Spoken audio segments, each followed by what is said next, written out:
दुर्गापुर के अमराई इलाके में काली मां की मूर्ति विसर्जन के दौरान बड़ा हंगामा हो गया है।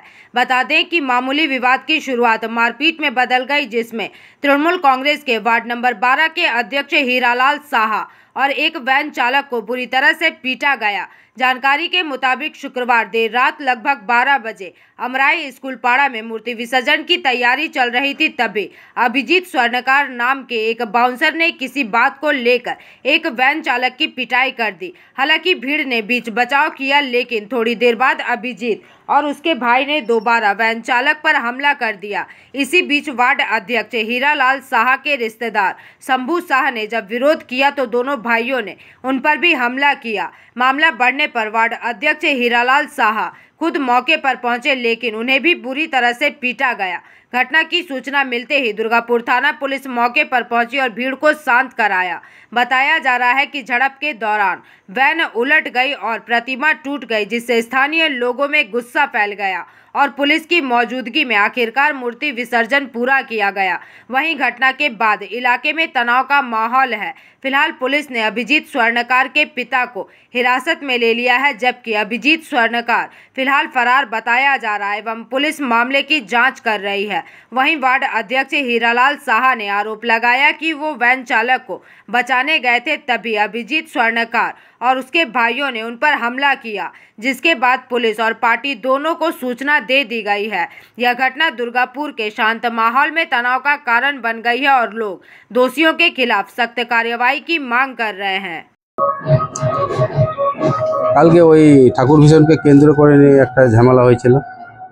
ওই অভিজিৎ স্বর্ণকার বলে ছেলেটা ও ঝামেলা করছিল সব সময়। আচ্ছা, হ্যাঁ, তারপর করতে করতে ওর একটা ভাইপো আর একটা ভাই এসে ঝামেলা করতে থাকে। প্রায় ক্লাবের প্রত্যেকটি সদস্যর সঙ্গে ঝামেলা করে, একের পর এক ৩-৪ জনের সঙ্গে ঝামেলা করলো। তারপর দেখছি আমার ভাইপোকে একা পেয়ে ওরা ৩ জনা মিলে মারছে।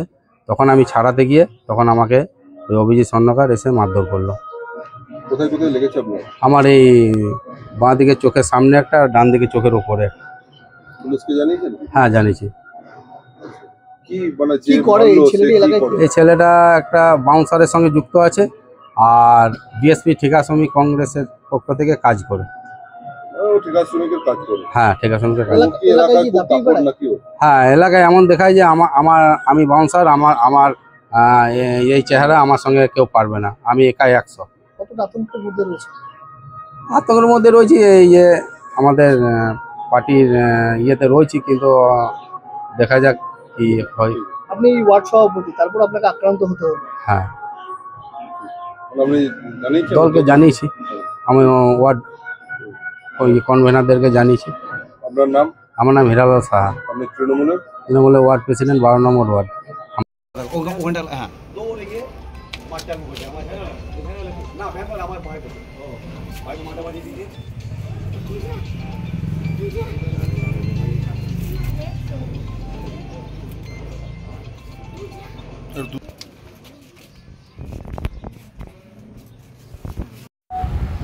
নমস্কার।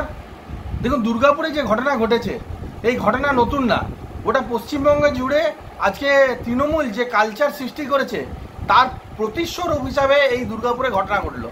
এবং সাধারণ মানুষ এবং বিরোধীরা বিগত দিনে বহু অভিযোগ করেছে যে তৃণমূলের গুন্ডা বাহিনী দ্বারা তারা সন্ত্রস্ত, তাদের উপরে অত্যাচার করা হচ্ছে। কিন্তু আজকে তৃণমূলের বিরুদ্ধেই অভিযোগ করছে যে তারা তাদেরকে মেরেছে বা তাদের উপরে অত্যাচার করেছে। এবং এমন ঘটনা ঘটলো যে মারপিটের মধ্যে মা কালীর মূর্তিও কোথাও পড়ে গিয়ে ভেঙে যাচ্ছে। তাহলে আজকে তাদের কালচার যেখানে ছিল সেই জায়গাতেই রয়েছে এবং পশ্চিমবঙ্গকে, তার উন্নয়নকে এবং সাংস্কৃতিকভাবে পশ্চিমবঙ্গকে পিছিয়ে নিয়ে যাওয়ার মূলে এই তৃণমূল এটা আবার প্রমাণিত করছে। তাই ভারতবর্ষে যে সরকার আজকে রয়েছে সেই সরকার পশ্চিমবঙ্গ দরকার, তা না হলে আগামী দিন এই পশ্চিমবঙ্গের উন্নয়ন তথা সংস্কৃতি একদম তলানিতে ঠেকবে। दुर्गापुर से निमाई दास की रिपोर्ट, PVTV न्यूज।